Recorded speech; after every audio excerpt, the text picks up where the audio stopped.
नमामि शारदां देवीं सत्रारम्भे सुमङ्गला नरस्तस्याः प्रसादेन पाण्डित्यं लभते सदा। श्री सरस्वत्यै नमः। नमः सर्वेभ्यः। पुराण पुरुषोत्तम भगवान नारायणના વિશેષ અનુગ્રહથી પુરાણ પ્રજ્ઞા પ્રતિષ્ઠાન દ્વારા પ્રતિવર્ષ આપણે જે એક પુરાણને લઈને અધ્યયન ચિંતનનો જે આપણો ઉપક્રમ છે એમાં આ વખતે મે મહિનાની 21, 22, 23 અને 24માં જે ભવિષ્ય પુરાણનો ઉપક્રમ છે એનું 20મી અધ્યાયનું પ્રતિ રવિવાસર એટલે કે રવિવારે સાંજે 8:30 થી 10 આપણે વિશેષ વિદ્વાનો દ્વારા એનું અધ્યયન કરીએ છીએ। આજે આ આપણું આ ઓનલાઈન તૃતીય સત્ર છે અને તૃતીય સત્રની અંદર તીસરા કાર્ય વિનાયક એટલે ભગવાન વિનાયકની 3 પરિક્રમા કરવાની હોય પૂજ્ય પંકજભાઈ વિનાયકથી પૂર્ણાહુતિ કરી હતી અને પૂજ્ય શ્રી ગૌતમભાઈ શાસ્ત્રીજી જે પુરાણ પ્રજ્ઞા પ્રતિષ્ઠાનના એક માર્ગદર્શક પણ છે, એમના પૂર્વ વક્તા પણ છે, એમના અનેક વખત અધ્યક્ષ પણ રહી ચૂક્યા છે અને બહુ એમનું સારલ્ય જે છે એ તો આપણે બધા જાણીએ જ છીએ। અને મહારાષ્ટ્રના અધિષ્ઠાતા દેવ ભગવાન ગણપતિ છે એટલે ત્યાંથી પ્રારંભ કરે અને રોજ આપણે પુરાણ પ્રજ્ઞા પ્રતિષ્ઠાનમાં પણ એમની ચિંતન ગૌતમી આપણે અચૂક વાંચતા હોઈએ છીએ એટલે આપણો માર્ગ પણ ઘણીવાર એનાથી પ્રશસ્ત થતો હોય છે। અને રામાયણમાં એવું કીધું છે કે યા નદીમ ગૌતમીમ રમ્યા એટલે ગોદાવરી નદીને ગૌતમી નદી પણ કહેવામાં આવે છે અને એ નદી પણ પાછી મહારાષ્ટ્રમાં જ વહે છે અને આપણને પણ આપણી ચિંતન ગૌતમી રૂપી નદીનો પ્રવાહ જે છે જેવી રીતે ગુજરાતમાં નર્મદા નદી છે મહારાષ્ટ્રમાં ગોદાવરી છે તો એ ગોદાવરીથી પાછો આપણને ગુજરાતમાં પણ એ પ્રાપ્ત થાય છે। એવા વિદ્વાન વક્તા આપણા બધાનું જે ગૌરવ કહેવાય, આપણે બધાએ જેમના સાનિધ્યમાં આમ શાંતિનો અનુભવ કરી શકીએ એવા મૂર્ધન્ય વિદ્વાન શ્રી ગૌતમભાઈ શાસ્ત્રીજીને આપણે વિનંતી કરીએ કે ભવિષ્ય પુરાણના 31 થી લઈને 50 અધ્યાય સુધી એ પોતાનું ચિંતન પધરાવે। પૂજ્ય શાસ્ત્રીજીના શ્રી ચરણોમાં હું વિનંતી કરું છું કે આપ શ્રી આપને જેમ સાનુકૂળતા હોય એવી રીતે આપનું ચિંતન આપ ચિંતન ગૌતમી ભવિષ્ય પુરાણની ચિંતન ગૌતમી પધરાવો। પ્રણામ।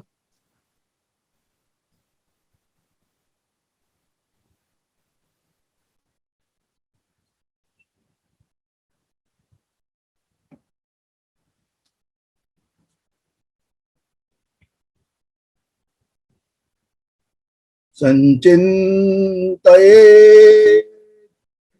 भगवतश्चरणारविन्दम् वज्राङ्कुशध्वजसरोरुहलाञ्छनाढ्यम् उत्तुङ्गरक्तविलसन्नखचक्रवाल ज्योत्स्नाभिराहतमहद् हृदयान्धकारम् नारायणं नमस्कृत्य नरं चैव नरोत्तमं देवीं सरस्वतीं चैव ततो जयमुदीरयेत्।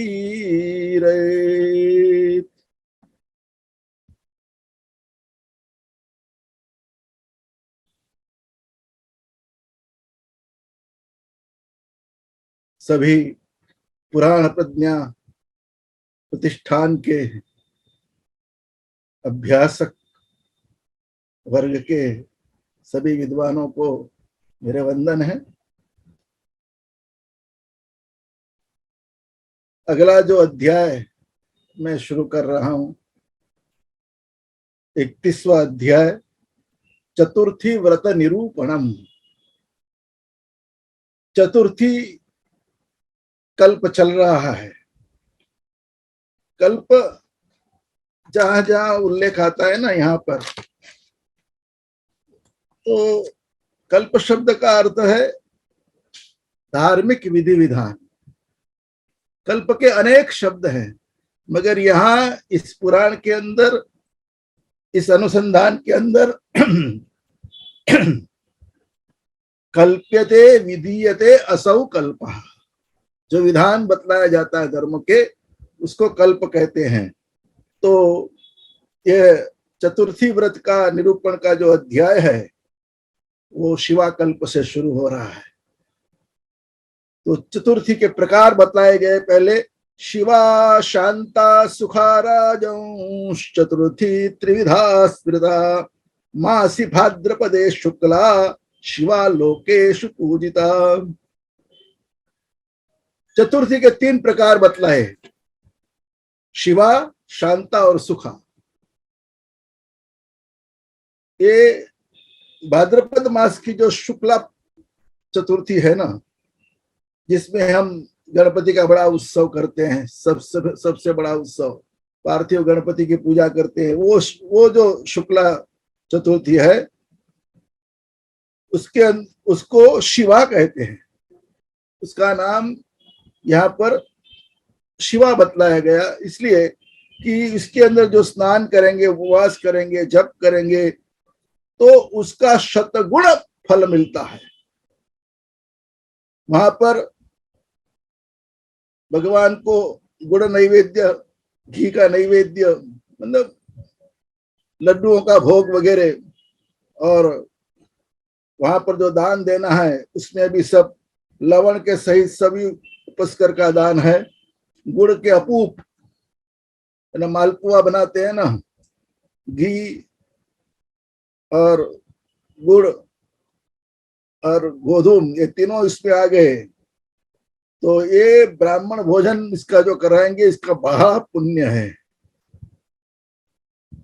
ये जो तिथियों का जो वर्णन शुरुआत में आता है, उसके अंदर स्त्रियों के लिए बड़ी विशेषता बतलाई गई। यास्तस्याम नरशार्दूल पूजयन्ति सदा स्त्रियः। ये जो चतुर्थी कल्प की बात जो चल रही है ना, उसमें सुमंतु और शतानिक का संवाद ये चल रहा है। और सुमंतु यहाँ पर गुरु है, शतानिक उनके शिष्य है। सुमंतु वक्ता है, शतानिक श्रोता है। शतानिक जिज्ञासु है, सुमंती ज्ञानदाता है। तो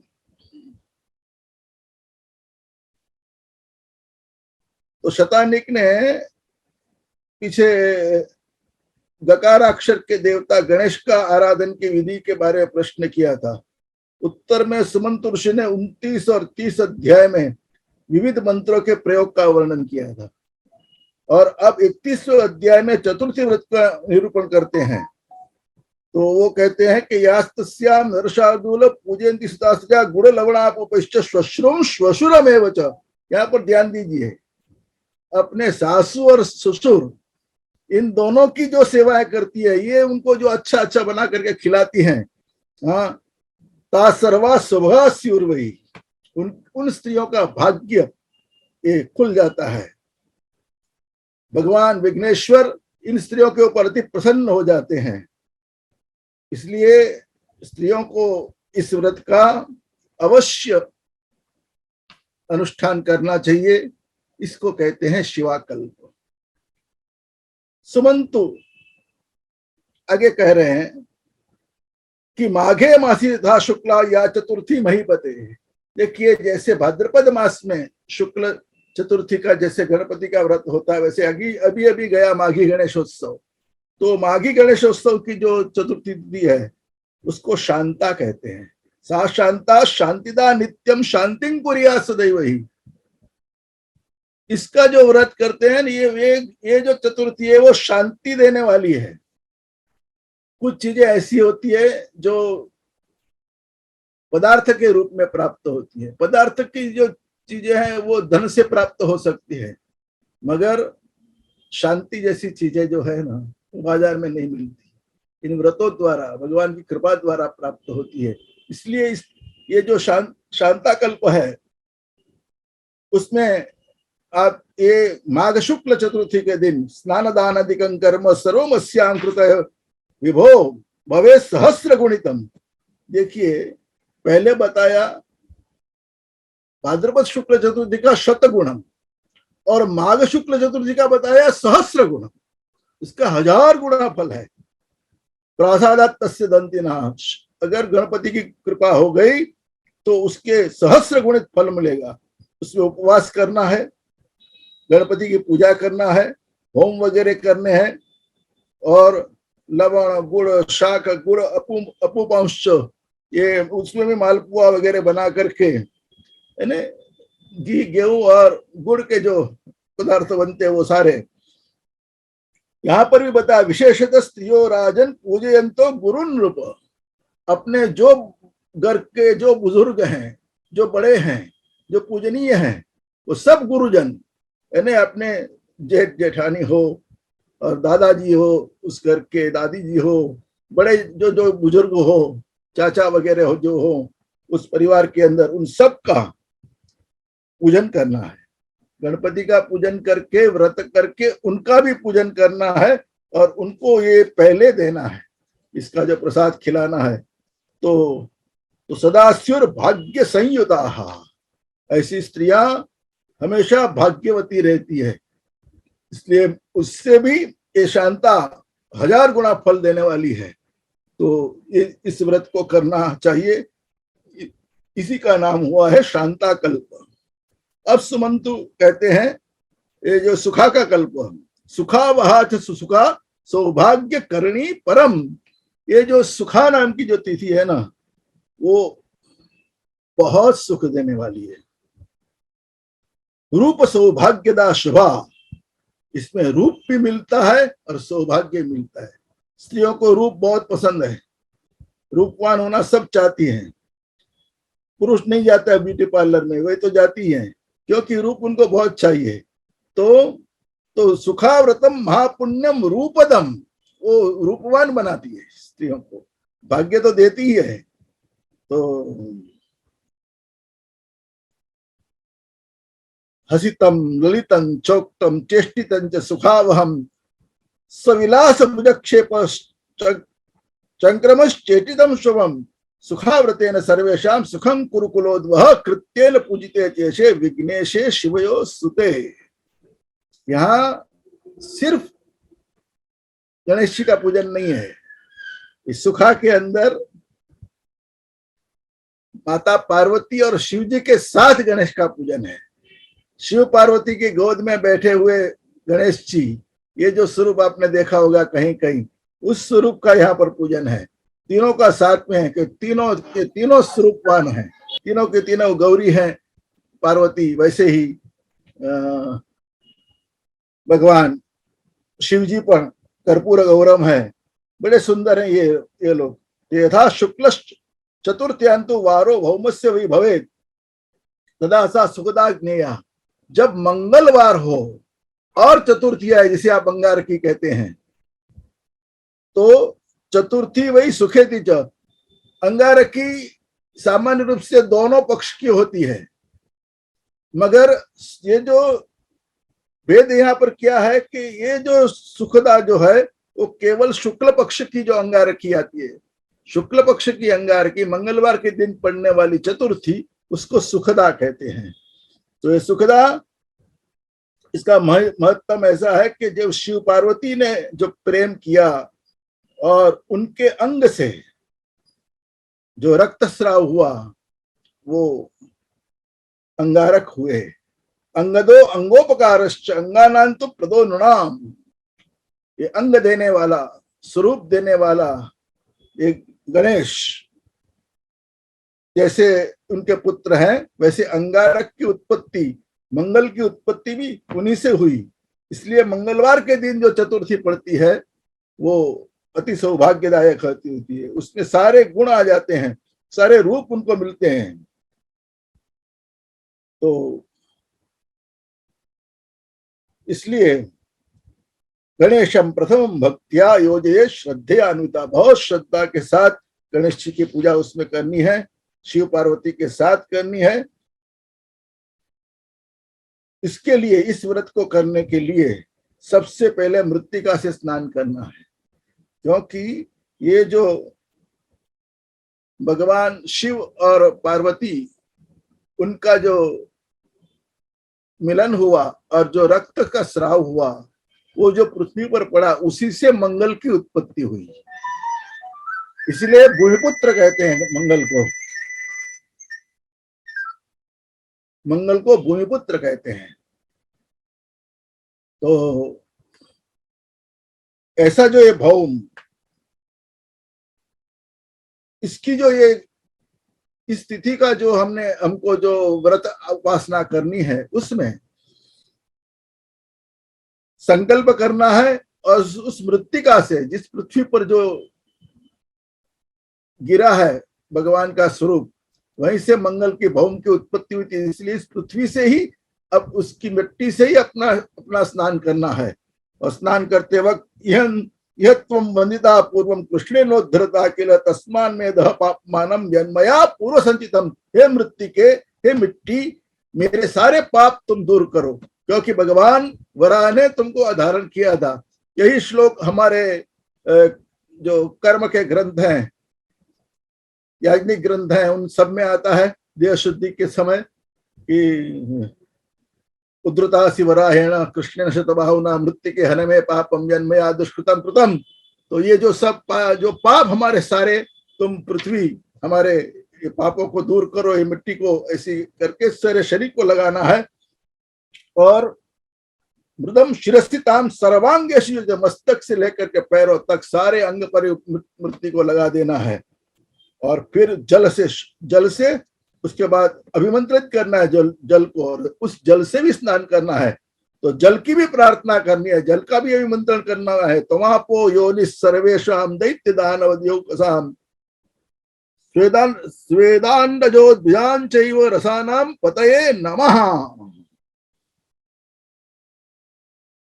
जरायुज, अंडज, स्वेदज, उद्भिज, जो सृष्टि सारी उत्पन्न थी वो जल से उत्पन्न थी। इसलिए प्रथम सृष्टि के कारण जल है। यह सृष्टि सृष्टुराद्य, कालिदास ने भी इस जल को आदि सृष्टि माना है। तो स्नातो हम सर्व तीर्थेषु सर्व प्रस्रवणेषु, जहां जहां तीर्थों में आपने स्नान किया उस सभी तीर्थों का, नहीं भी स्नान किया उन सभी तीर्थों का स्मरण करना है। तड़ागयु सर्वेषु मानसादि सरस्सु च, मानसरोवर के जल का भी स्नान का स्मरण करना है। और ऐसा करने के बाद तो ये ध्यान, उसका ध्यान करते हुए, इस मंत्र का पाठ करते हुए जल से स्नान करना है। न से स्नान करने के बाद शुचिर भूतवा, पवित्र हो जाने के बाद घर पर आना है। फिर अश्वत्थौ शमीम स्पृष्ट्वा गांच मंत्रेण मंत्रविद, ये अंगारकी, शुक्ल पक्ष की अंगारकी, सुखदा अंगारकी, इसका व्रत। और इसमें इस प्रकार से स्नान करने के बाद घर में आकर के पहले अश्वत्थ का भी स्पर्श करना है, पीपल का वृक्ष का स्पर्श करना है, शमी का स्पर्श करना है, गायों का स्पर्श करना है। दुर्वान नमस्य मंत्रेण अष्टौ भूमौ समुत्थिताम, फिर दुर्वा का भी स्पर्श करना है, दुर्वा को भी वंदन करना है। दुर्वे अमृत नामासि सर्वदेवैस्तु वंदिता, भगवान गणपति को दुर्वा चलती है और उसका नाम अमृत रखा है। जब भगवान गणपति को चढ़ाते हैं, दुर्वा अमृत संपन्ना शतमंत्री शतम आयुष्य वर्धिनी, ये जो हम कहते हैं तो आयुष्य को वृद्धि करने वाली अमृता है वो। इसलिए वंदिता दह सर्वम दुरितम जन्मया कृतम, मेरे सारे पापों को तुम दूर कर दो। शमी मंत्रम प्रवक्ष्यामि तन्निबोध महीपते, सुमंतु शतानिक को शमी का भी मंत्र बतलाते हैं, शमी वृक्ष का। पवित्राणाम पवित्रांत्वम काश्यपी प्रथिता श्रुतौ, शमी शमय में पापम नूनम वेस्य धराधरान। शमी वृक्ष का बड़ा फल है और इसलिए शमी शमय में पापम, मेरे पापों का तुम शमन करो। ये सभी को फिर अश्वत्थालंबन करना है, पीपल के वृक्ष को भी वहां पर नमन करना है, पूजन करना है। वहां पर काफी मंत्र दिया गया, नेत्रस्पंदादिजन दुखम दुस्वप्नम दुर्विचिंतनम शक्तानांच समुद्योगम अश्वत्थत्वम क्षमस्व मे। नेत्र का स्पंदन होता है तो छोटा सा भी पाप है, मेन गेट है, पाप के प्रवेश का मेन गेट है आंख, उसी से उसकी शुद्धि पहले होनी चाहिए। अश्वत्थ का दर्शन करते ही ये पाप जो है ना वो अश्वत्थ खींच लेता है। अपने को जो दुस्वप्न आते हैं या तो हमने मन के अंदर जो कोई भी दुर्विचार किए हों वो सारे अश्वत्थ जो है ना वो निकाल देता है, अश्वत्थ उसका हरण कर देता है, वो वापस आता नहीं है, वो विचार दूर हो जाता है हमसे, पाप वो दूर हो जाता है। यहाँ पर इसीलिए जहां जहां पर अश्वत्थ की पूजा करने का जहां जहां विधान है वहां अश्वत्थ शब्द की व्याख्या बदल जाती है। जो पाप हमने किया, जो दुर्विचार हमारे मन, दुर्विचिंतनम दुस्वप्नम, जो आया वो अभी कल नहीं रहना चाहिए, आज आया आ गया, अभी ये विचार कल नहीं आना चाहिए। श्वः तिष्ठति श्वत्थः, जो कल वापस आने वाला है उसको श्वत्थ कहते हैं, जो विचार। मगर अश्वत्थ न श्वत्थ इति अश्वत्थ, यह अश्वत्थ ये जो दुर्विचार फिर मेरे मन में नहीं आवे, इसके लिए ऐसे अश्वत्थ मेरे सारे पापों को आप जो है आप क्षमा कर दीजिए। इस प्रकार बुद्धिमान मनुष्य को ये गंगा दान दध्यात, फिर गाय का भी दान करना है, दक्षिणा करना है गाय की, और गाय की भी पूजा करनी है, प्रदक्षिणा करना है। प्रदक्षिणंत यः कुर्यात् अर्जुनम कुरु नंदन, फिर अर्जुन वृक्ष की भी प्रदक्षिणा कही बताई गई है। ये पापों को दूर करने के लिए यही सब है। अर्जुन वृक्ष भी पाप हनता है, हृदय के विकारों को नाश करने वाला है। आयुर्वेद में भी अर्जुन के पंचांग को ग्रहण करने वाले को हृदय रोग नहीं होते, ऐसे कहते हैं। उसी प्रकार हमने भागवत जी में भी पढ़ा है, नलकुबर और मणिग्रीव अर्जुन के वृक्ष बन करके आए थे, तो उनके जो पाप थे वो सारे पाप उनके दूर हो गए उस योनि में जाने के बाद। इसलिए अर्जुन का वृक्ष ये पापों का हरण करने वाला है। ये सब करने के बाद एवं मौने न चागत्य, प्रार्थना कर लेना है, मौन ग्रहण करना है। अपने घर में जहां पर अग्नि स्थापन किया है, होम करने वाले हैं, वहां पर प्रवेश करना है। पुराने काल में तो अग्निहोत्र होता था, अग्नि का एक घर ही होता था। फिर भी जहां पर हमको ये होम इत्यादि करना है वहां पर जाना है, वो अपने हाथ पैर धो करके अग्निगृह में प्रवेश करना, फिर होम करना है। शर्वाय शर्वपुत्राय क्षौण्युत्संगभवाय च कुजाय ललितांगाय ललितांगाय वै तथा। ये जो अंगारकी चतुर्थी, इसमें भी मंगल का जो महात्म्य है, आप उज्जैन जाएंगे तो वहां मंगलनाथ है भगवान, वही मंगल का ही स्वरूप, भगवान शिव ही मंगल के रूप में उत्पन्न हुए। तो शर्वाय शर्वपुत्राय, वो शर्व भी है शर्वपुत्र भी है। तो क्षौणुसंग भवाय च कुजाय ललितांगाय, ऐसे सुंदर स्वरूप वाले मंगल देवता लोहितांगाय ओंकार पूर्वक मंत्र ही स्वाहाकार समन्वित ही। अब आपको देखना है कि ओंकार पूर्वक ही जो जो जो जो हमारे मंत्र हैं, सामान्य रूप से वेद के मंत्रों को ओंकार लगता है, पौराणिक मंत्रों को ह्रीम शब्द आगे उच्चारण करने के बाद पौराणिक मंत्रों का उच्चारण होता है।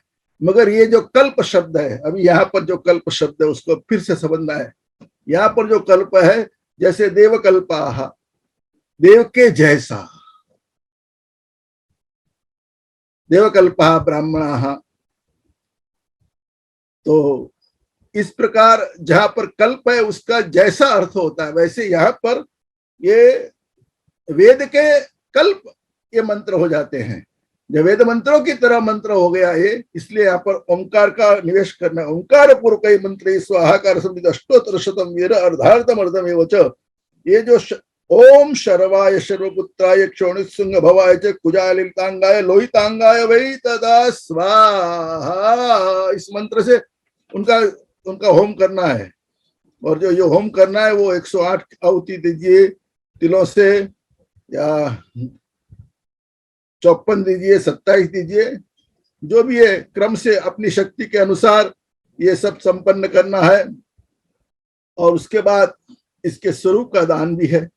ये जो मंगल का जो स्वरूप है, होनोपरांत वो सोना चांदी या देवदारू वृक्ष उससे बनी काष्ठ की मूर्ति हो, या चंदन की मूर्ति हो, या तांबे की मूर्ति हो, ये सब करके उनका भी पूजन व्यवस्थित करके मंगल का उसमें उसका दान करना है। वरद विसृज्यते वित्तम वित्तवान वीर भक्तितः तावत विवर्धते पुण्यम धातु शत सहस्रिकम। बड़ी अच्छी बात बताई कि जो धनवान मनुष्य है, वित्तवान मनुष्य है, वो जितना व्यय करता है इस प्रकार के सत्कर्म में, जो उसका व्यय होता है ना, उसका सहस्र गुणित फल उसे मिलता है। जितना उसने दिया उससे 1000 गुना वापस भगवान उसको दे देते हैं। तो वहां पर फिर अग्निर्मूर्धयति मंत्र है ना, मंगल का मंत्र है, अग्निर्मूर्धा देवः ककुत्पतिः पृथिव्यायम अपागुरेता गुजिन्वति। फिर इस मंत्र का भी प्रयोग करना है। जैसे उस मंत्र का प्रयोग किया, इस मंत्र का भी पूजा करना है। उसी से धूप दीप इत्यादि करके ये जो गुड़ौदन, घृत क्षीर, गोधूम, शाली तंडुल, शक्कर की जगह पर गुड़ डालना है, वहां पर ऐसी खीर बनानी है वो। और वो सब भगवान को भोग लगाना है, जो सबको खिलाना है, प्रसाद देना है। वित्त साठ्यन्न कुर्वीत न कर्तव्यम विद्यमाने धने नृप। ये राजन, कभी भी भगवान का इस कार्य को करते समय ये चला लो वो चला लो ऐसा नहीं, वित्त साठ्य नहीं करना है, ये चल जाएगा। अपनी शक्ति है, वित्त है, तो बिल्कुल लुचपन किए बिना जो इस प्रकार से करेगा तो उसको सब कुछ प्राप्त होगा, नहीं तो उसको फिर स्वर्ग फल नहीं मिलते हैं। शतानिक फिर प्रश्न करते हैं, अंगारकेण संयुक्ता चतुर्थी नक्त भोजने उपोष्य कति मात्रा तो होता हो सकृदेव तू। कितनी बार करना है? एक ही बार करना है कि क्या करना है? चतस्रः कुज संयुता चतुर्थ्यांच विधानम शृणु यादृशम। तो 4 तो करनी है, और सब स्वर्णादिक का प्रयोग बताया उसमें। रौप्य संख्यम फलम कार्यम फलार्धम धर्म शक्त्या वित्तेच भक्त्या च पात्रे ताममे पितु। ये सब उनका स्वरूप बना करके उसका दान वगैरह देना है। और ये सब करने से पठताम शृणुताम राजन कुरुतांच विशेषता ब्रह्म हत्यादि पापानि क्षीयन्ते नात्र संशय। बड़े बड़े पाप, ब्रह्म हत्या जैसे पाप हैं, वो जो व्रत करेंगे उसको तो मिलेगा ही, जो उसका पाठ करेंगे उनको भी मिलेगा, और जो इसको सुनेंगे उसको भी ये पुण्य फल मिलेगा। रुद्धिम वृद्धिं तथा लक्ष्मीं लभते नात्र संशयः। उसको रिद्धि भी मिलती है, वृद्धि भी मिलती है, और लक्ष्मी भी मिलती है। ध्यान में रखिए यहाँ रुद्धि शब्द का प्रयोग। रुद्धिम वृद्धिं तथा लक्ष्मी। हमारे यहाँ 2 प्रकार चलते हैं, गुजरात में खास करके, महाराष्ट्र में खास करके, वो सिद्धि विनायक, रिद्धि विनायक। सिद्धि, रिद्धि और सिद्धि देने वाले हैं। रिद्धि सिद्धि उनकी पत्नी मानी गई है। हमारे एक बुजुर्ग, हमारे बड़े विद्वान ऐसे कहते थे कि जब गणपति दोनों और उनकी रिद्धि और सिद्धि है, जब अपनी सूंड को दाहिनी ओर घुमाते हैं ना, तो वो सिद्धि का संकेत करते हैं, उसे सिद्धि विनायक करते हैं, कहते हैं। और जो अपनी बाईं ओर जब अपनी सूंड को घुमाते हैं तो रिद्धि का संकेत करते हैं, उनको रिद्धि प्राप्त होती है, उसको रिद्धि विनायक बोलते हैं। तो रिद्धि विनायक, सिद्धि विनायक, ये जो वर्णन हुआ वो रिद्धि विनायक का वर्णन हुआ है। मुंबई में भी दो ऐसे मंदिर हैं, एक मंदिर है सिद्धि विनायक का बड़ा प्रख्यात, और दूसरा है मलार के अंदर रिद्धि विनायक मंदिर। ये दो मंदिर हैं। तो ये रिद्धि वृद्धि लक्ष्मी च लभते नात्रुष्या, बड़ी संपत्ति प्राप्त करवा देते हैं, बड़ी समृद्धि उनको प्राप्त होती है। इस प्रकार ये जो चतुर्थी कल्प यहाँ पर समाप्त हो जाता है, ये चतुर्थी व्रत का निरूपण समाप्त हुआ। अभी आगे चलते हैं नाग पंचमी का व्रत, 32वां अध्याय। पंचमी दयिता राजन नागानाम नंदवर्धनी। ये नागों को बड़ी प्रिय है पंचमी, उनका बड़ा उत्सव उसमें होता है। वासुकिस्तक्षकश्चैव कालियो मणिभद्रका ऐरावतो धृतराष्ट्रा कर्कोटक धनंजयौ एते प्रयंचन्ति अभयम प्राणिनाम प्राण जीविताम। ये अभय प्रदान करने वाले हैं। यहाँ पर 8 नागों का वर्णन किया है, कहीं कहीं 9 नाग की भी बात आती है। तो हमारे जो प्रसिद्ध श्लोक है, अनंतम वासुकिम शेषम पद्मरागं च कम्बलम शंखपालम धातराष्ट्रम तक्षकं कालियं तथा एतानि नवनामानि नागानां च महात्मनां सायंकाले पठेन् नित्यं प्रातः काले विशेषतः तस्य विषयं नास्ति सर्वत्र विदिते। ये जो हमारा पुराण प्रसिद्ध जो है, इसी यहाँ पर 8 नागों का वर्णन किया है। कहीं कहीं नाग के नाम बदलते जाते हैं और क्रम भी बदल जाता है। इसमें आगे वर्णन आएगा 12 नागों का भी, 12 महीने के पंचमियों के देवता। ऐसे जहां जहां जिसका जो क्रम है उसी के प्रकार से चलते रहते हैं। तो नाग देवता बड़े प्रसन्न होते हैं। जो पंचमी के दिन नाग का दूध से अभिषेक करते हैं, उन पर नाग बड़े प्रसन्न होते हैं, क्योंकि नागों को शाप लगा था।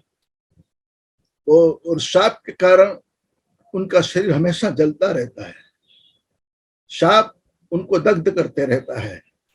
तो इसीलिए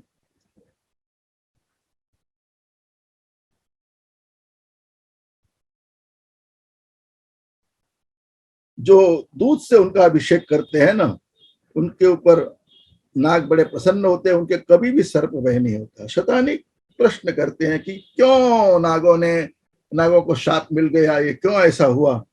तो कहते हैं कि सुमन तो कहते हैं कि एक बार ऐसा हुआ था कि देवताओं ने समुद्र मंथन किया, उसमें से अश्व, उच्चैश्रवा नाम का अश्व निकला, पूरा सफेद अश्व था।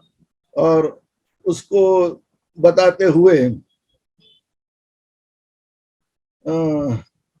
ये कद्रू पूछती है कि ये अपनी शोक जो विनता है उसको, विनता को कहती है कि तूने ये देखा, ये सांप मुझे तो इस पूरा सफेद है कि काला है, कैसा है। विनता कहती है कि इसमें तो मैं कोई कालापन रक्तपन नहीं देख रही हूँ, पूरा सफेद है। तो कद्रू कहते विक्षे हम एक नयना, मेरी तो एक आंख है और फिर भी तुम 2 आंख वाली हो। कहने का मतलब है कद्रू कहानी थी। वो कहती है मुझे तो काला दिख रहा है, उसके काले बाल दिख रहे हैं, तुमको क्यों सफेद दिखते हैं। तो मेरे साथ शर्त मारो, लगाओ शर्त। तो विनता ने कह दिया हम दासी भवित्रीते कृष्णो केशे प्रदर्शिते, अगर इसमें काले बाल हो तो मैं तुम्हारी दासी बन जाऊंगी, जो अगर तुम नहीं देखोगी तो मैं तुम्हारी दासी बन जाऊंगी। तो कद्रू के मन में बड़ा पाप था, उसके प्रति एक प्रतिस्पर्धा भी थी। और इस हिसाब से उन्होंने अपने बेटों को, सर्पों को बुलाया, काले सर्पों को, और कहा कि तुम इसके ऊपर लिपट जाओ और जिससे ये सफेद घोड़ा है वो काला दिखने लग जाए। नागों ने कहा, समझ गए, कद्रु जिम्मम अचिंतयत, वो जो जिम्म बुद्धि थी, कपट वाली बुद्धि थी, छल करने वाली बुद्धि थी, तो नागों ने मना कर दिया कि हम ऐसा नहीं करेंगे, ये तो अधर्म है। तब कद्रु ने नागों को शाप दे दिया और कहा कि सर्प सत्र होगा, और सर्प सत्र के अंदर जो जन्मेजय जो यज्ञ करेंगे उसके अंदर तुम सबको ताप प्राप्त होगा, तुम अग्नि में जलकर मरोगे। ये जब शाप दिया था उससे वासुकी को बड़ा दुख हुआ, तो ब्रह्मा जी ने वासुकी नाग को सांत्वना दी कि जब यायावर कुल के अंदर जरत्कारु ऋषि होंगे, तो तुम्हारी बहन है उसका नाम भी जरत्कारु है, ऋषि का नाम भी जरत्कारु है, तो जयत्कारु ऋषि और जरत्कारु ये बहन तुम्हारी दोनों की शादी हो जाए, दोनों का विवाह हो जाए, ऐसा आप उसको दे देना। इससे जो पुत्र होगा वो आस्तिक होगा, और आस्तिक की इतनी प्रबलता होगी, उसमें इतना तप होगा कि वो वहां जाकर के उस सर्प सत्र को वो रोक देगा अपनी शक्ति द्वारा, और इस प्रकार तुम्हारे नागों की बड़ी रक्षा हो जाएगी, तुम नष्ट होने से बच जाओगे, तुम्हारी प्रजाति पूरी नष्ट हो जाती रहेगी, उससे उसको बचा सकोगे। तब जाकर के ये वासुकी को प्रसन्नता हुई, और उसी प्रकार से जैसे ब्रह्मा जी ने कहा था उसने वैसा किया। और शतानिक को सुमंतु कहते हैं कि तत्र सत्वम महाभावो तव पित्रा प्रवर्तितम।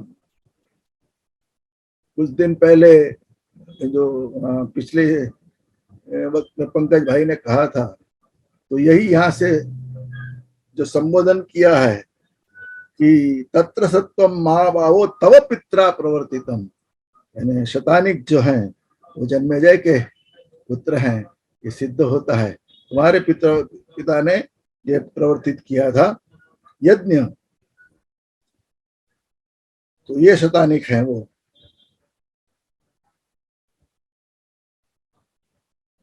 उसके बाद उस सत्र को बचाने के लिए वहां पर ये आस्तिक ऋषि आए और नागों की उन्होंने रक्षा की।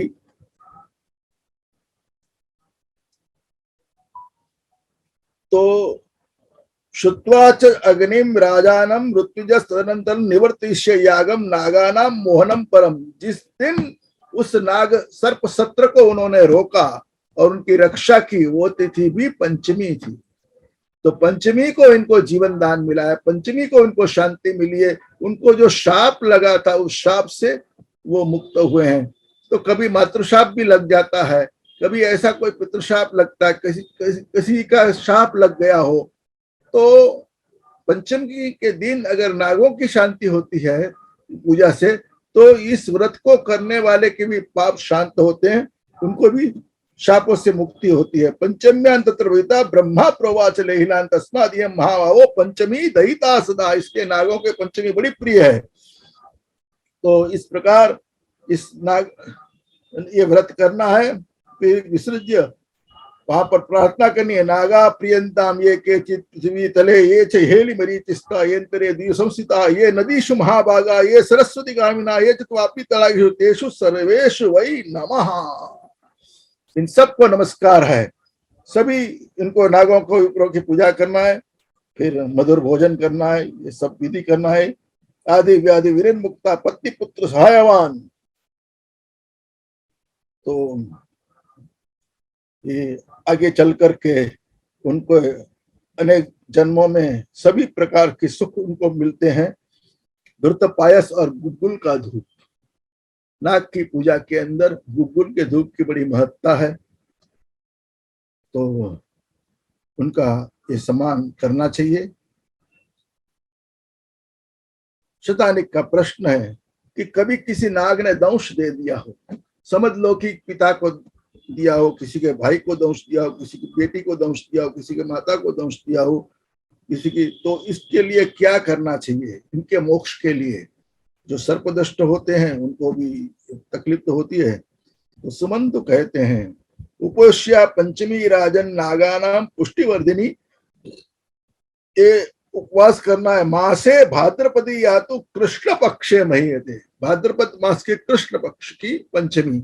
इसका मतलब है ये उत्तर भारत के अंदर की भाद्रपद मास की कृष्ण पंचमी, यानी हमारे गुजरात, महाराष्ट्र, कर्नाटक जो पश्चिम भारत है, पश्चिम भारत के अंदर श्रावण कृष्ण पंचमी, ये इसको समझना है हमको। तो इस प्रकार से महापुण्या तो सा प्रोक्ता ग्राह्या पिच महीपदे, इसी पंचमी को लेना है, उसी में उसकी पूजा करनी है। इस प्रकार से 12 मास की कृष्ण पक्ष की जो पंचमी है, यानी हमारे गुजरात के श्रावण कृष्ण पंचमी से लेकर के आषाढ़ कृष्ण पंचमी तक 12 मास की जो पंचमी है, भाई 12 मास की पंचमियों में 12 पूजा उनकी करनी है। तो 12 जो पूजा करनी है नागों की, वो इन जो पंचमियां 12 पंचमियां वर्ष दरमियान चलती है, हर एक पंचमी के अधिष्ठाता देव अलग है, अधिष्ठाता नाग देवता अलग है। तो पहली जो श्रावण कृष्ण पंचमी है वो अनंत नाग की है, दूसरी जो आएगी उसके बाद भाद्रपद कृष्ण पंचमी है, गुजरात के हिसाब से बोल रहा हूं। तो श्रावण कृष्ण पंचमी के दिन श्रावण वद पाचम ना दिवसे जे पंचमी आवे एનું નામ, એમાં જે દેવતાની પૂજા નાગ દેવતાની પૂજા અનંત નામના નાગ છે। उसके बाद भाद्रपद में वासुकी, फिर शंख अश्विन मास में, फिर पद्म, कंबल, कर्कोटक नाग, फिर अश्वतर नाग, और 8वां है धृतराष्ट्र, 9वां है शंखपाल, 10वां कालीय, 11वें महीने में तक्षक, और 12वां महीना जब आषाढ़ कृष्ण पंचमी हमारी और उत्तर भारत की श्रावण कृष्ण पंचमी हो जाएगी। हमारी जो आषाढ़ कृष्ण पंचमी जिसको गोगा पाचम कहते हैं, जहाँ पूर्ण होता है ना, उसका भी बड़ा महत्व है। तो कच्छ के अंदर तो बड़ा उसका महत्व है। गोगा पंचमी, उसमें पिंगल नाम का नाग है। तो ये इनके मासी मासी प्रकृतिता, इस प्रकार से इनकी पूजा होती है। फिर उसका नाग का फिर दान करना, ऐसा भी नाग पंचमी विधि प्रोक्त बुधई नृप। तो राजन तुम एक एक नाग हर पंचमी के दिन स्वर्ण का बना के स्वर्ण भार निष्पिन्नम नागन दत्ता यथा, तुमको स्वर्ण का भार उसका नाग बना करके उसका दान करना है। एक भार नाग है, भार का बड़े बात है जो है ना, तो मुझे अभी श्लोक याद नहीं आता। हमारे पिताजी ने हमको कहा था, जहां पर जब सत्यराजीत यादव उसने जो समंतक मणि 8 भार देता था, तो वहां पर वो श्लोक है, कभी याद पूरा होगा तो मैं बता देगा। उसकी शुरुआत है चतुर्वीर व्रीहिवीर गुंजा, 4 जो जौ के दाने हैं उसको आप रखेंगे तो एक गुंजा होती है, उसका वजन पुराने जमाने का स्केल है। गुंजा पंच, ये 5 गुंजाओं को रखेंगे, 5 गुंजा मिल जाएगी तो उसको पण कहेंगे। गुंजा पंच पणम पणा, फिर ऐसा जब करेंगे, ऐसे जब 100 करेंगे तब एक होगा, ऐसा पूरा पल, और ये कर आगे चल करके वो भार ऐसा होता है। तो कर्ष वगैरह, सामान्य रूप से भार का शब्द है 8000 तोला आज की भाषा में। तो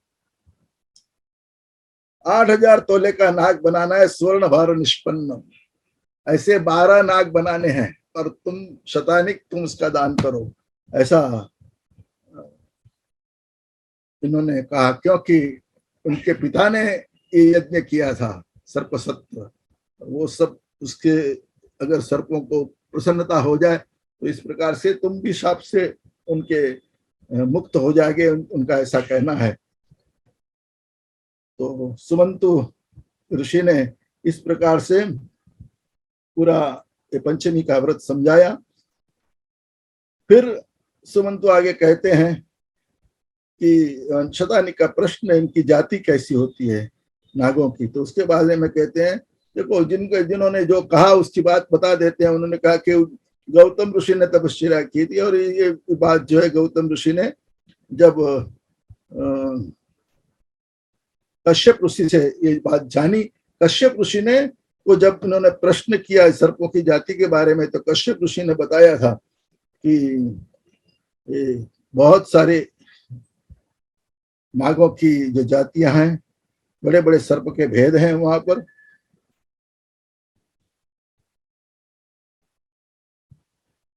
आषाढ़ मास जब आता है तब इनमें कामोद्वेग बढ़ता है। नाग और नागिनी, इनका जो मैथुन होता है उसके बाद वो गर्भ का धारण करती है। कार्तिक मास के अंदर वो अंडे देती है, और जो अंडे देती है ना, वो भी अंडे 240 अंडे देती है एक साथ। एक सर्पिणी जो है, एक नागिनी है, वो नागिनी 240 अंडे देती है। और स्वर्ण की तरह, सूर्य की तरह चमकने वाले जो अंडे होते हैं ना, उससे नर नाग उत्पन्न होते हैं।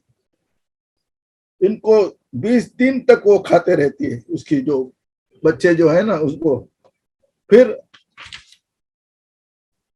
उसमें से जो बच जाते हैं वो बच जाते हैं। तो सर्पों का जो आयुष्य है, सर्पाणाम शतम विंशोत्तरम सुतम, 120 वर्ष का आयुष्य है उनका। मनुष्य का भी आयुष्य 120 वर्ष का है, इसीलिए विंशोत्तरी दशा आई है हमारे यहाँ ज्योतिष शास्त्र के अंदर। मगर हम भी 120 साल नहीं जीते हैं, क्योंकि वो संयम नियम वो हमारे छूट जाते हैं। इस प्रकार से जीना चाहिए। तो ये सर्पों की आयुष्य भी 120 वर्ष की बताई। और सर्पों का जो नाश होता है वो भी, उनके लिए भी जो कारण बताए गए हैं, जो मोर हैं, मनुष्य हैं, चकोर पक्षी है, गाय के खुर हैं, बिल्ली है, नकुल है, शुकर है, बिच्छू है, ये सब इनसे वो उनको खाते हैं। तो उनसे वो जो बच गए तो वो बच जाते हैं। इस 7 दिन के बाद उनके दांत आ जाते हैं। 21 दिनों में वो दांत मजबूत हो जाते हैं। ये सब बातें बताइए बहुत बहुत सारी। वो 6 महीना हो जाता है तो सर्प अपनी कंचुकी बदल जाते हैं।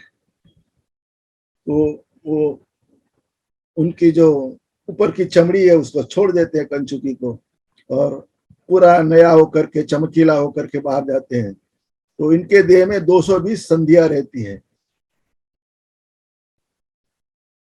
वही उनकी उंगलियां समझ लो, वही उनके रोंगटे समझ लो, जो जब चलता है तब वो बाहर निकलते हैं उनके पैरों की तरह, और फिर अंदर चले जाते हैं। तो इस प्रकार से सर्प गतिशील होता है।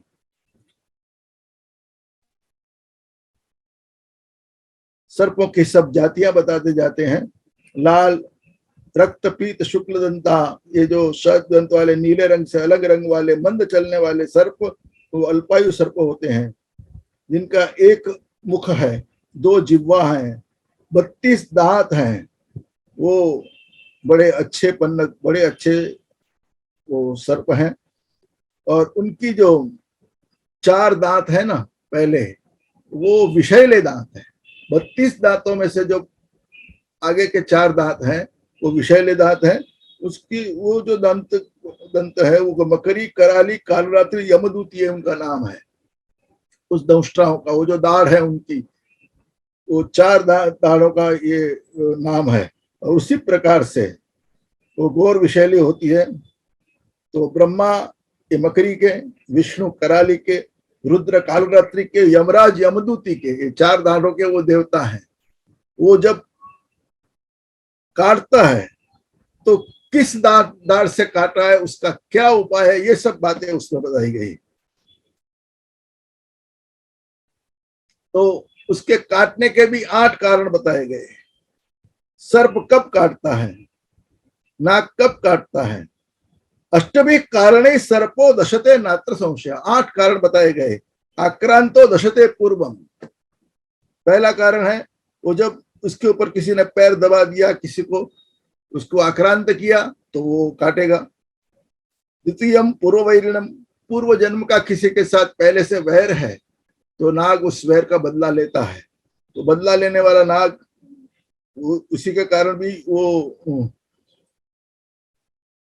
फिर अगर भयग्रस्त हो गया तो काटता है, मदमत्त हो गया तो काटता है, भूख से व्याकुल है तो काट लेता है, अंदर का विष जब उसको जलाने लगता है तो विष ज्वाला के कारण भी काट लेता है,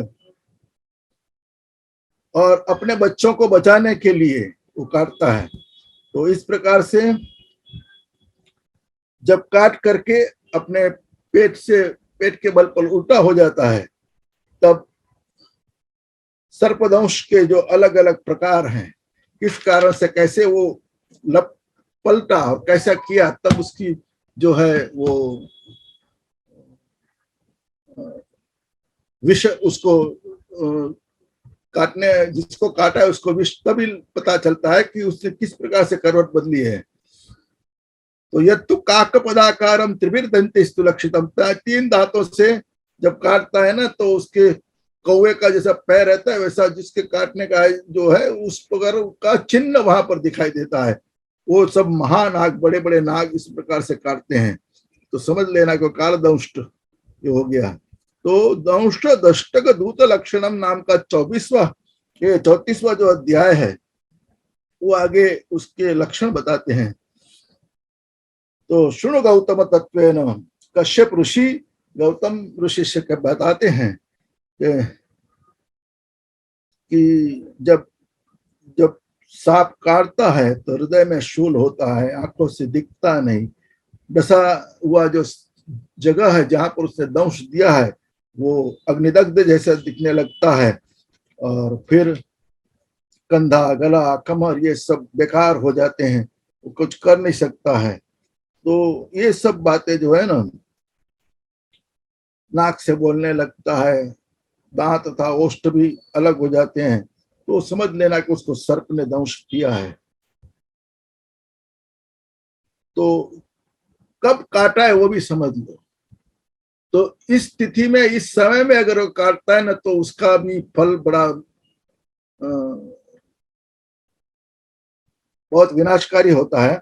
अष्टम्यांच नवम्यांच कृष्ण पक्षे चतुर्दशी नागपंचमी दष्टानम जीवितस्य च संशया, ये बचना बड़ा मुश्किल होता है।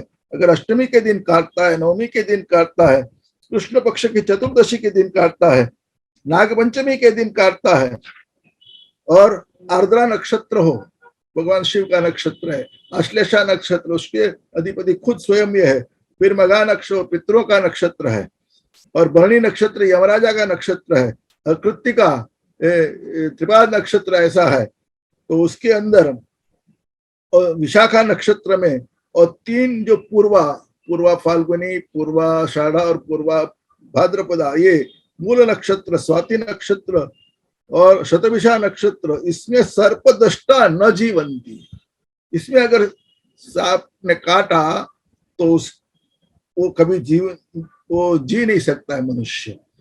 तो इस प्रकार जब उसको काटता है तब एते उदिता व्याकरण में आता है ना, तो अ क च ट त प ये उच्चार अगर उस अक्षर उसके मुंह से निकलता है तो समझ लो बच गया। मगर इनके सिवाय अगला अक्षर आ गया, मतलब कि क की जगह ख या ग आ गया, या तो प की जगह फ आ गया, ब आ गया, तो समझ लो कि वो नहीं जिएगा। अगर पहला अक्षर आता है ना तो समझना कि वो जीवित रहेगा। तो कि वो जिएगा नहीं जिएगा वो सारे लक्षण बताए हैं। तो अनंतम भास्करम विद्या सोमम विद्या तो वासुकीम तक्षकम भूमिपुत्रं च, फिर नवग्रहों के अंदर किस ग्रह की पूजा करने से कौन सा नाग प्रसन्न हो जाएगा, उसका दोष नहीं लगेगा। तो भास्कर, अनंतम भास्करम विद्या, अनंत नाग यानी सूर्य, सोमम विद्या तो वासुकीम, तो चंद्र की पूजा करना है, चंद्र के मंत्र को बोलना है तो वासुकी नाग से। तक्षक ये भूमिपुत्र, ये मंगल का स्वरूप है, कर्कोटक ये बुध का स्वरूप है, पद्म ये बृहस्पति का, महापद्म ये भृगु यानी शुक्र का है, और कुलिक के शंखपाल ये दोनों शनिश्चर के हैं। इस प्रकार ये सब ग्रहों की भी बात बताई और घटिका का विश्लेषण भी किया है। इस घटिका के अंदर किस प्रकार से वो दंश देता है तो किस प्रकार से उसका महाकाल आ जाता है, उसको मृत्यु होती है, सब बातें बताई। फिर धातुगत विषक्रिया का वर्णन भी बताया।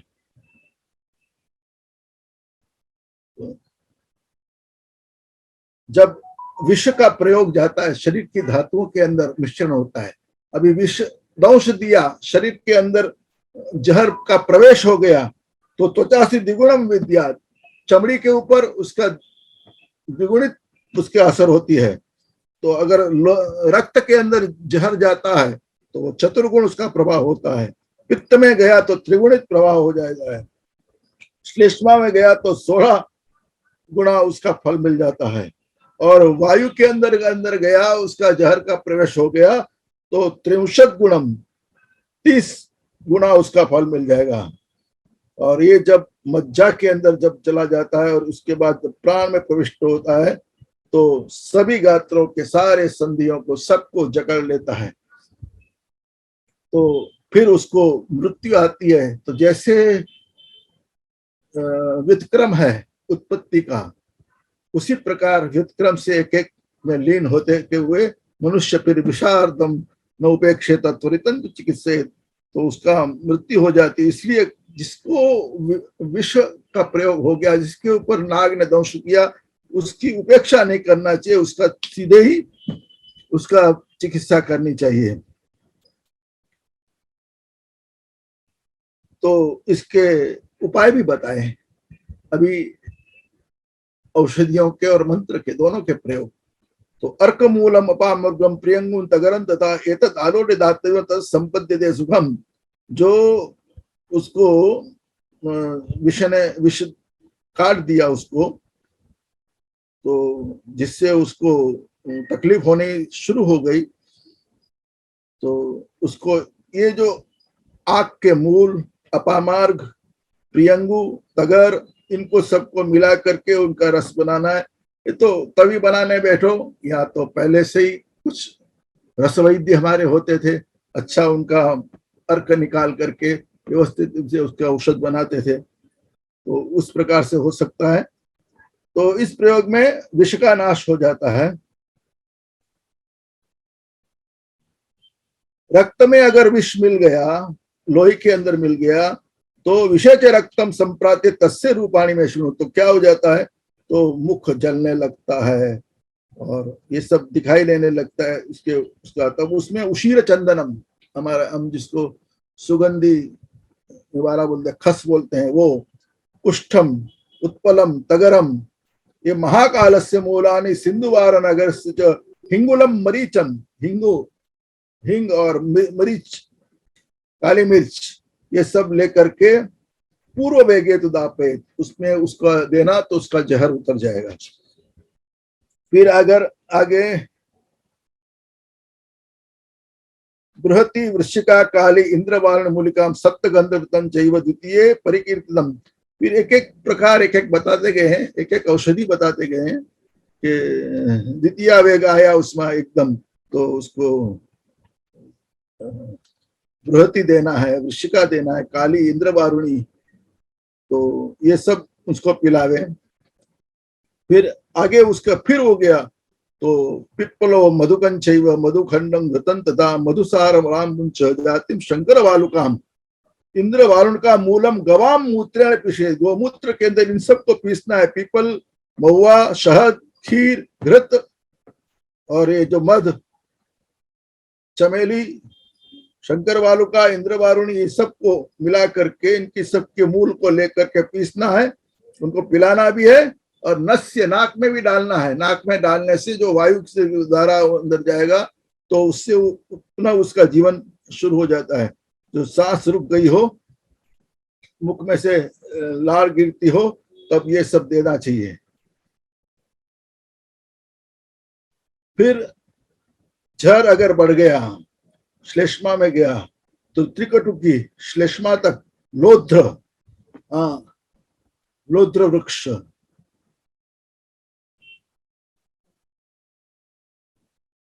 इन सब का वर्णन, हाँ, वो कालिदास से आ जाता है। लोद्रद्रुवम सानुमत प्रफुल्लम, हाँ, लोद्रद्रुम, तो ये सब लोध्रंच मधुसारकम एतानी समभागानी गवाम मूत्रेण पेशेत, गौमूत्र में पीसना है उसको और उसका पान करवाना है, उसका अंजन करवाना है, उसका लेप करना है, तो इससे उसको सुख होगा।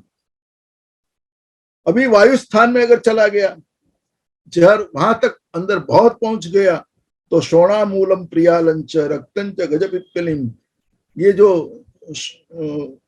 वृक्ष हैं उनके सभी भांगी वचाम पिप्पलंच, फिर उसकी भृंगा का जो वचा, उसकी जो छाल है, छिलके उसके, पिप्पली देवदारू मधुकम मधुकसारम ससिंदूरवारम हिंगुंच पिष्टा गुटकांच कुर्या, उसकी गोली गोली गुटिका बनानी है और अंजना लेप उसका करना है। अगदहा सर्प विषाणी हन्यात, बिल्कुल रोग मुक्त होकर के सारे विष को खत्म कर देंगे। अंजनन चैव नस्यंच क्षिप्रम दद्याद विषान्विते, उनका आंखों में अंजन करना है और उसको नस्य नाक में भी देना है। मज्जा स्थानम प्रदावती विषय मज्जा गते विप्र तस्य रूपाणी में शुणु, और मज्जा तक अगर विष चला गया तो बड़ा उसको तकलीफ होने लगती है। इसके लिए घृत मधु शर्करा वितम उशिरन चंदन तथा एतद आलोड्य दातम, घी मध शर्करा और उशिर चंदन, ये खस, उसको आलोड्य करके उसको पानम नस्यंच सुव्रत तथा प्रणश्यते दुखम तथा संपद्यते सुखम, तब दुख दूर हो जाएगा, सुख प्राप्ति होगी। अत तस्मिन् कृते योगे विषं तस्य निवर्तते, उसका पूरा जहर उससे निकल जाएगा। ये सब बातें विष को दूर करने की पंचमी व्रत के साथ साथ ये बताया है। अगर व्रत किए हुए हैं तो नाग प्रसन्न होते हैं और उनका जहर कभी होता है या तो डसता ही नहीं या डसता है, तो ये सब उनको मंत्रौषधि समन्विता चक्षणास्तु पश्यन्ति, तो मंत्रौषधि से समन्वित तो ये होता है। इसके लिए भगवान शंकर ने जो अंतिम उपाय बताए, रुद्रेण भाषितम मयूर पित्तम माधार पित्तम गंध नाड़ी मूलमेव च कुंकुमम तगरम कुष्ठम कासम अर्धत्वचन तथा, तो उत्पलस्य च किंजलकम पद्मस्य कुमुदस्य च एतानि समभागानि, से समभाग से सब लेना है। इतनी चीजें, कासमर्द की वृक्ष की त्वचा लेनी है, गोमूत्र में उसको पीसना है, तो एषो अगदो यस्य हस्ते दष्टो न निम्नं म्रियते सवै कालहीनापि दुष्टे न क्षिप्रम भवति निर्विषः, तो जो क्षिप्रम भवति निर्विषः, निर्विष हो जाएगा। वो क्षिप्रमेव प्रदातव्यम मृत संजीवन औषधम, ये मृत संजीवन औषध है। भगवान शिव जी ने स्वयं कहा है, अंजनन चैव नस्यंच, अंजन भी करना है, उसको नस्य नाक में भी देना है। क्षिप्रम दद्याद विचक्षणः, फिर नागपी श्रावणी नागपंचमी का वर्णन आता है 36वें अध्याय के अंदर। हमारे पास समय बढ़ रहा है इस सब, तो नागों का स्वरूप उसमें बताया गया है। तो नाग में भी ब्राह्मण क्षत्रिय वैश्य शूद्र ऐसे 4 प्रकार हैं, और ये सब बातें बताइए। वैश्यों को भी ये जो नाग दंश करेंगे, बड़ा वर्णन है और सरल भी चीज है, उस समझ में आ जाएगी। तो चतुष्षष्टि समाख्याता भोगिने ये चुपन्नगा दृश्यास्ते तो शक्ति दृश्यास्त्रिंशन महितरः, ऐसे उनके अब नागों के सब दांतों का वर्णन किया है। तो वो दांत कुछ, वो नाग जो है ना 64 तरह के नाग होते हैं, उसमें 36 अदृश्य 28 दिखलाई पड़ते हैं। तो उसमें नागों के जो प्रकार हैं वो 20 हैं, मालाधारी 7 हैं, मंडली 10 प्रकार के, राजिल 21 प्रकार के दरवी सर्प होते हैं। तो ये सब नागों के सब प्रकार बताए हैं। तो श्रावण मासी पंचम्याम शुक्ल पक्षे, श्रावण मास की शुक्ल पंचमी के दिन सामान्य रूप से इनकी पूजा करनी है, और दधि दुर्वाक्ष कुशही सब की पूजा करना। तो सर्पतो वीर भयम न भयम भवती, उसको भय नहीं होता है उसका। पर फिर भाद्रपद नाग पंचमी का व्रत करते हैं, तो उसमें भी नरो नागान कृष्ण वर्णादि वर्ण कही, बस 3 श्लोक में ही पूरा अध्याय को समाप्त किया है।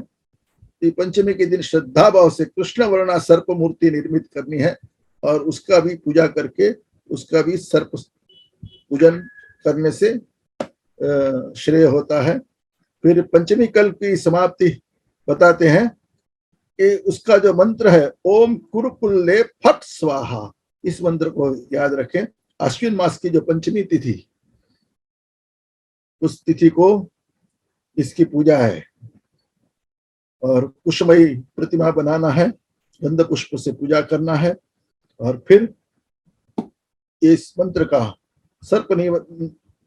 विष निवारण का मंत्र, इस मंत्र का जप करने से सर्प का विष नष्ट हो जाता है। उसके बाद षष्ठी कल्प का वर्णन किया, उसमें भी कार्तिक, भगवान कार्तिक की प्रिय तिथि है ये, कार्तिक का जन्म भी हुआ उसमें और उसको सेनापति भी बनाया गया उसी दिन, इसलिए इसका बड़ा महत्व है। दक्षिण दिशा की तरफ मुख करके कार्तिक भगवान की पूजा की जाती है, उनको अर्घ्य दिया जाता है। तो शुक्ल और कृष्णा दोनों को ब्रह्मचर्य धारण करके उनकी पूजा करनी है। बड़े छोटे छोटे अध्याय है। फिर कार्तिक कर्ण के अंदर जाति का वर्णन है और ये बड़ा महत्व की बात आती है इसमें। वो कहते हैं कि जाति श्रेष्ठ है कि कर्म श्रेष्ठ है। इसमें इतना बड़ी बात की है कि कर्म के ऊपर बड़ा प्राधान्य दिया है। तो मनुष्य जाति मतलब मनुष्य है, उसमें और जातियां जो ब्राह्मण क्षत्रिय वैश्य जो है वो कर्म के द्वारा निर्मित होती है, ऐसा उनका कहना है। तो इसके लिए उन्होंने कुछ बातें ऐसी भी बताई है। फिर ब्राह्मण्य विवेक का जो वर्णन किया है, इसमें आचारहीनान्न पुनन्ति वेदाः यद्यप्यधीता सषड्भिरंगैः शिल्पम वेदाध्ययनं द्विजानां वृत्तं श्रुतं ब्राह्मण लक्षणं तु। तो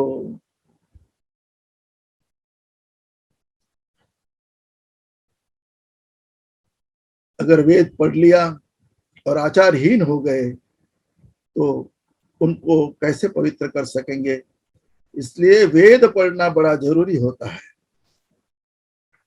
तो शूद्र और ब्राह्मण में क्या अंतर है? शारीरिक दृष्टि से सब दोनों समान है। सभी को भगवान ने आंखें दी है, सभी को हाथ दिए हैं, सभी को पैर दिए हैं, सभी को शरीर के सब भाग दिए हैं। तो कहते हैं भाई ब्राह्मण वो कहा जाता है तपस्सत्यादि महात्म्य देवता समय श्रुति मंत्र शक्ति नामेशान सर्वेशा विद्यते, ये सब बातें तो सब में है, तपस्या सब करते हैं, सत्य के महात्मा में सब में है। तो कहते हैं नहीं, ब्राह्मण जो शापानुग्रह सामर्थ्यम, जिसके पास शाप और अनुग्रह का जो सामर्थ्य हो, ऐसा जो ब्राह्मण है उसे ब्राह्मण कहेंगे। तो कहते ये सब बातें जो है ना वो सब में समान दिखाई देती हैं। तो ब्राह्मण की श्रेष्ठता कैसे आप जानोगे? और ब्राह्मण ये अलग, क्षत्रिय ये अलग है। तो ब्राह्मण के यहाँ, ब्राह्मण अगर पतित हो गया, उसने ब्राह्मण का कर्म नहीं किया, तो वो ब्राह्मण कैसे रहेगा? और शूद्र भी है, दूसरे वर्ण के लोग हैं, वो अगर अच्छी तरह से रहते हैं तो उसमें सारे गुण आते हैं, तो वो ब्राह्मण हो जाते हैं। पूर्व काल के अंदर उन्होंने परिवर्तन किया था, जैसे विश्वामित्र थे, क्षत्रिय में से ब्राह्मण हो गए थे। नहीं कहते हैं कि ये इनका संस्कार होना चाहिए, तो संस्कार की भी बात, सारे संस्कार कर दीजिए, गर्भाधानम पुंसवनम सीमंतो तथा, ये सारे सब आप कर दीजिए, गर्भाधान संस्कार से लेकर के निषेकादि स्मशानांता सभी उनके संस्कार हो जाएं, फिर भी वो ब्राह्मण पतित होता है। संस्कृतोपि दुराचारो नरकम याति मानता निसंस्कार सदाचारो भवेद विप्रोत्तम सदा। जो संस्कृत है फिर दुराचारी है तो नरक जाएगा, और जिसका संस्कार नहीं हुआ है, आचार उसके सद हैं, तो उत्तम माना जाएगा। तो ये बड़ा भेद बताया दोनों के बीच में। तो ऐसा कहा कि महर्षियों के अंदर, ये बड़ा चिंतनीय विषय रहा है, महर्षियों के अंदर जो ब्राह्मणों में श्रेष्ठ हैं, सर्वलोक उनकी वंदना करते हैं, उनके बारे में अगर कहा जाए तो उनका वर्णन सो व्यास जी एक केवट की स्त्री के गर्भ से उत्पन्न हुए तो वेद व्यास कहलाए। हाँ,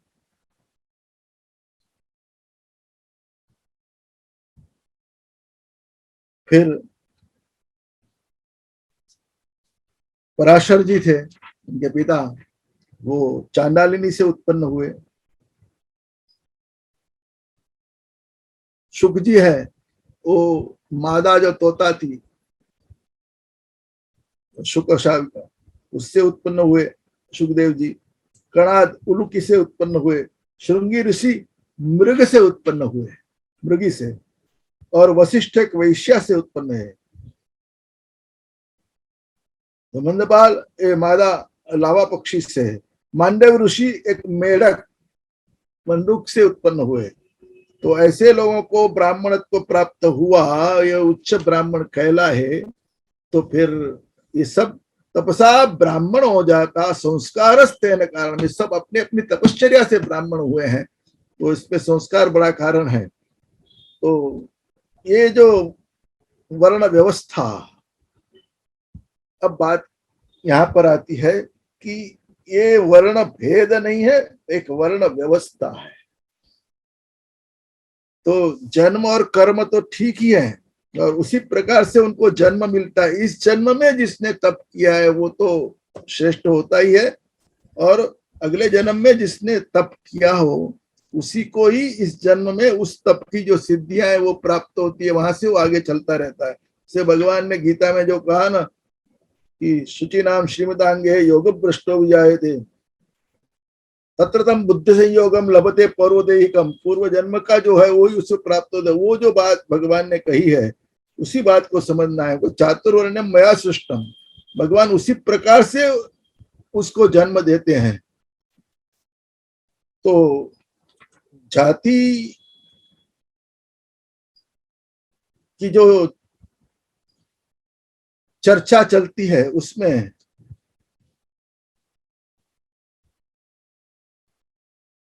महातपोधनैरार्यैः सर्वसत्त्वाभयप्रदैः सर्वलोकहितार्थाय निपुणम सुप्रतिष्ठितम, जीवगण को अभय देने वाली महातपस्वी आर्यगण जो है ना, वो उन्होंने स्थापित किया हुआ ये है। इसलिए क्षमो दमा दया दानम सत्यम शौचम धृतिर्घ्रा माधवार्जव संतोषा अहंकार तपस्मा धर्मो ज्ञानमपैशून्यम ब्रह्मचर्य ऊर्धा ध्यानमास्तिक मद्वेशो वैराग्यं च शमात्मदा।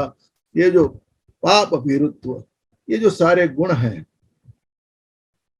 ये ब्रह्मतेज उनका पूर्णतया वर्धित होते रहता है। तो शूद्र का भी जो जन्म होता है वो कनिष्ठ ऐसा नहीं माना है, उसको एक स्वरूप दिया है। तो वहां पर कहा शोचंत द्रवंत परिचर्या से नराहा। मैंने पिछली हमारी गत वर्ष जो हुई उसमें कहा था कि शूद्र किसे कहते हैं, जो शुचा द्रवती थी शूद्रा, जो शंकराचार्य ने जो बातें कही। तो उसी प्रकार यहाँ पर भी वही वाक्य जो शंकराचार्य ने लिया है, वो शोचंत द्रवंत, उसको शूद्र कहते हैं। तो ये जो परस्पर जो बातें हैं, तो पूर्व जन्म के अनुसार उनको जो जन्म मिला, पूर्व जो कर्म है उससे उसको जन्म मिला, उस जन्म में अति अच्छे ब्राह्मण के वहां संस्कार किया, अच्छी ब्राह्मणी के वहां संस्कार से जो उत्पन्न होगा वही ब्राह्मण होगा। तो उसी गीता के ही सब श्लोकों को यहाँ ले लिया गया। दूसरे श्लोक में शमोदमस तपस्या शौचम क्षांतिरार्जम ज्ञानम विज्ञानम आस्तिक्यम ब्रह्म कर्म स्वभावजम, ये जो गीता के वही बातें बताई। फिर कार्तिकेय का वर्णन वो 6 श्लोकों में वर्णन करके सुमंतु जी ने ये बात कही, और कार्तिकेय के महात्म्य के वर्णन कही। भाद्रपद मास की षष्ठी के दिन ये उनका व्रत करना है। तो एक एक दो दो श्लोक के ये अध्याय हैं और फिर उसके बाद शाक सप्तमी का वर्णन है।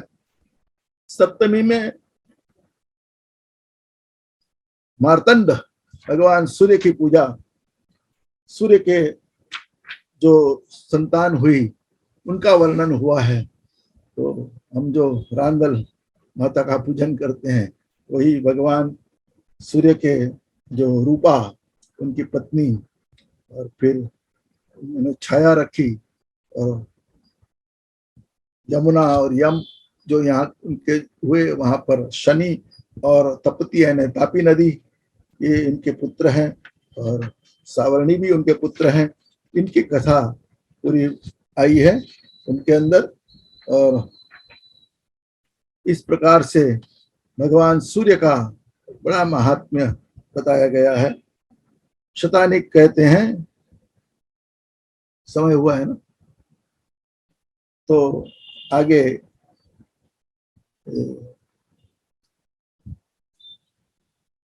सूर्य का महात्म्य का वर्णन है। और सांब ने जो भगवान सूर्य की उपासना की और उससे वो निरोगी हुए, इसलिए सूर्य सभी ग्रहों में, सभी देवताओं में अति तेजस्वी है, रोग का हरण करने वाले हैं। तो उनका जप ध्यान विधि पूर्वक अगर किया जाए तो धन धान्य सुखावहा प्रजा पशु विरुद्धिश्च निष्कामस्यापि जायते तदैव स्तूयते स्वर्गे शब्दयते च नरोत्तमः शब्दयते च नरोत्तमः भक्त्या तं पूजयेत् यस्तु नरः पुण्यतरः सदा। तो भगवान सूर्य की जो उपासना एक ज्ञान देती है, आरोग्य भी देती है और सारे संसार के सुख भी देती है। इस प्रकार से वर्णन करके अंत में सप्तमी के महात्म्य का वर्णन किया है। तो सप्तमी कल्प की बात यहाँ हम हमारे इस सत्र को यहाँ पर विराम दें।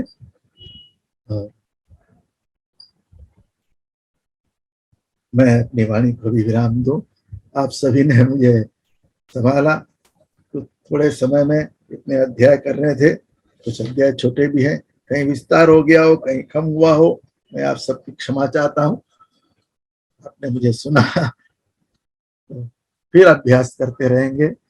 हम पर भगवान सूर्य की कृपा बनी रहे, कार्तिक की कृपा बनी रहे, नागों की कृपा बनी रहे और गणपति की कृपा बनी रहे। गणपति, नाग, कार्तिक और सूर्य भगवान, इन चारों देवताओं को चतुर्थी, पंचमी, षष्ठी, सप्तमी को नमस्वंदन करते हुए मैं मेरी वाणी को विराम देता हूँ।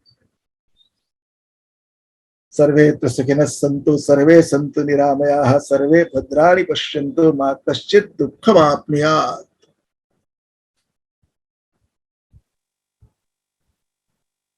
धन्यवाद। पूज्य शास्त्री जी ने हमें बहुत आनंद करवाया, ज्ञान गंगा में अवगाहन करवाया। पूर्व जितनी भी शिविरें हुई हैं पुराण की, उनका भी कहीं ना कहीं संस्मरण करवाया, जिसमें ब्रह्म पुराण की शिविर भी है, लिंग पुराण की शिविर, तब तो आप साक्षात मानसरोवर में विराजमान थे। उसके बाद ब्रह्मांड पुराण की शिविर में अंगारक गांव जो हमारे भरूच के नर्मदा के तट पे है, अंगारकेश्वर महादेव भी हैं, उनका भी काफी उल्लेख यहाँ पे हुआ है। और मत्स्य पुराण के माध्यम से भी बहुत सारा ऐसा उद्धृत हमें यहाँ पे प्राप्त होता है जो आपश्री ने हमें प्रेम से सुनाया। ये तो आपश्री का पुरुषार्थ है, शास्त्रों के प्रति आपकी निष्ठा है कि उससे हम सब अपलावित हो रहे हैं। कुछ अंश है जो हमने यहाँ पे भविष्य गौतमी के तौर पे लिखे हैं। हाँ, हम यहाँ पे आपश्री की आज्ञा से पढ़ना चाहेंगे। आपश्री ने कल्प की अकल्पनीय व्याख्या की, कल्प की अकल्पनीय व्याख्या की और त्रिविधा चतुर्थी की बात कही, त्रिविधा चतुर्थी की बात कही, जिसमें शिवा, शांता और सुखा की बात हुई। अंगारक का भी उल्लेख आपने किया हालांकि महाराष्ट्र में भी एक अंगारकेश्वर है, आपने तो मध्य प्रदेश की भी महाकाल की भी यात्रा करवाई, मंगलनाथ मंदिर का भी जिक्र किया। उसके बाद आपने जब मानसरोवर की बात कर रहे थे तब आपको अनुभवात्मक वाणी थी आपकी, क्योंकि आप स्वयं वहां पे जा चुके हैं। उसके बाद में शमी गर्भ की बात कही, शमी वृक्ष की बात कही, शमी गर्भस्यो गर्भ तस्य गर्भस्यो रिपु रिपु गर्भस्यो भर्ता समय विष्णु प्रसोदतु। उसके बाद अश्वत्थ शब्द की अद्भुत व्युत्पत्ति, हाँ हमने स्वस्थ कर दिया, अश्वत्थ शब्द से आपने हमें स्वस्थ कर दिया। रिद्धि विनायक और सिद्धि विनायक का भेदन कर दिया। हाँ, मलाड से लेकर प्रभा देवी तक आनंद, इतना ट्रैफिक था लेकिन आप ऐसे पहुंच गए जैसे साक्षात बापा आपको बुला रहे हो। उसके बाद नागों की बातों से बताया कि विष से कभी विश्रांति नहीं होती, विष कहीं पे भी हो उसको कभी हो तो महादेव ही विश्रांति कर सकते हैं, बाकी विष से कभी विश्रांति नहीं होती। जिन नागों में इतना विष हो उसकी माता कद्रू की तो क्या बात ही करे, तो विषय एक अलग विषय है, आपने विस्तार से उसको बताया भी। चतुर्थी के बाद पंचमी का भी महत्व बताया, सुवर्ण के नाग। अभी आप ये प्रवचन में आज ही आया वो अच्छी बात है, क्योंकि आजकल ही सुवर्ण का भाव थोड़ा नीचे आया है, तो जिन लोगों को ख्याल आए कि सुवर्ण के नाग का दान करना चाहिए तो उनका भी उनके लिए ये सुवर्ण का मौका है। हाँ, सुवर्ण नहीं तक सोना नहीं तक। उसके बाद सर्पिणी कितने अंडे देती है? 240। हाँ, ये भी एक रहस्योद्घाटन हुआ। सर्पों का जो आयु है 120, उसका भी यहाँ पे उल्लेख हुआ। सर्पदोष के 8 कारण और उसका मारण और उसका विशद वर्णन भी आप श्री ने बताया। विष के बारे में काफी लोगों की विष जो इच्छाएं थी वो भी पूरी हुई कि विष का दमन कैसे करे, विष का शमन कैसे करवाए, उसका भी यहाँ पे आज हमें आनंद आया सुनने में। नागों के वर्ण का वर्णन आप श्री ने बताया कि उसमें भी ब्राह्मण क्षत्रिय वैश्य शूद्र होता है, और वर्ण व्यवस्था शब्द से वर्ण भेद का जो भेद था उसका छेदन कर दिया। हाँ, कि वर्ण भेद नहीं है, वर्ण व्यवस्था है। उसके बाद अदुग्धा पूज्यते गावो शरदुग्धा नगर्द भी। हाँ, ब्राह्मण जाति श्रेष्ठ है या धर्म श्रेष्ठ है? तो एक सुंदर आपने सूत्र दिया कि शापानुग्रह सामर्थ्यम। हाँ, भगवान भी बोल रहे हैं कि ब्राह्मणों माम की तनु हो, तो उससे उसका भी समाधान हुआ। सप्तमी का भी आपने वर्णन किया। सूर्योपासना के लाभ भी बताए। भगवान का साक्षात जो पुत्र था सांब, उसने सूर्योपासना से क्या क्या प्राप्ति की। आद्योपान, प्रारंभ में भी मणि की बात हुई, अंत में भी उन्होंने जो भगवान सूर्यनारायण से प्राप्त किया उनका भी उल्लेख हुआ। आप श्री का एक समय का चक्र भले कितना भी चले शास्त्री जी, लेकिन आपके ऊपर भगवान पुराण नारायण की विशेष कृपा है कि बहुत ऐसा कम देखने को मिला है। गद्य हो और एक गद्य में पूरा अध्याय पूरा होता हो, ऐसा बहुत सुना है, लेकिन 2 3 4 1-2 श्लोकों में अध्याय पूरा हो रहा है। ये तो आप श्री के ऊपर भगवान पुराण पुरुषोत्तम की विशेष कृपा है, विशेष अनुग्रह है, इसलिए ये सब संभव हो पाया है कि समय का चक्र भी अच्छी तरह से चल पाए।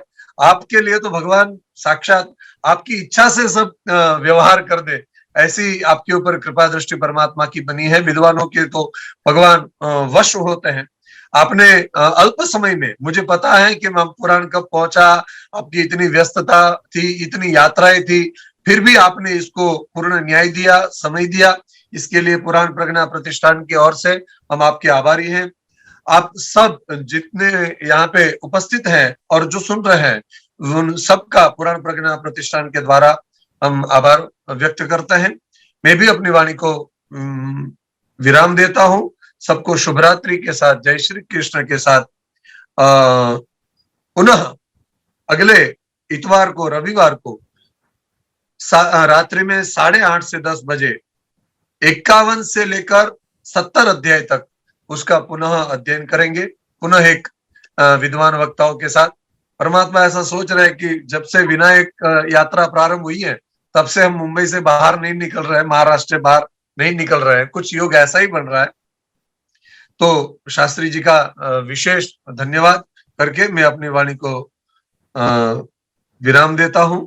सबको जय श्री कृष्ण, शुभरात्रि अस्तु।